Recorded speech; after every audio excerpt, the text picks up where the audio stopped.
Неправилности, нетранспарентности и низа прекршувања на управните и законските процедури утврдила ревизијата во Министерството за економија. По управна постапка откриено е дека буџетот бил оштетен за приближно 2 милиони евра како резултат на непреземање мерки од страна на комисиите од Министерството од 2019 до 2023 година.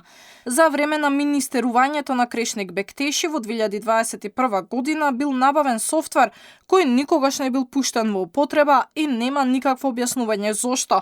Склучувани биле договори за јавни набавки за градежни работи кои не се завршени. Ваквото однесување од Министерството довело до тоа државата да го загуби инвеститорот.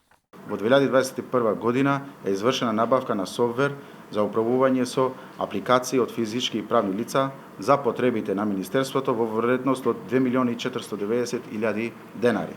И во 2022 година е склучен договор за јавна набавка за градежни работи поврзани со изградба на инфраструктурна линија и огради на парцелите на локацијата Манастирец во Македонски Брод и на локацијата Амзабегови Свети Николе во вредност од 25 милиони денари или 400.000 евра. Од страната на ревизијата се констатира дека има неколку пропусти. Неправилности биле откриени и во ангажирање на договорци и тоа во делот на нивното доаѓање на работа, кои биле нивните обврски и дали воопшто биле стручни. Имало и злоупотреби со службените возила. Неправилности има и во ангажирањето на лицата со договор на дело, како во однос на присуството на работа, така и во недостиг на докази, должности и обврски на работата и нивна соодветна професионална подготовка. Ревизијата констатира и прекршоци во користење на службените возила, како непополнување на соодветна законска документација, вклучително и снабдување со гориво на овие возила.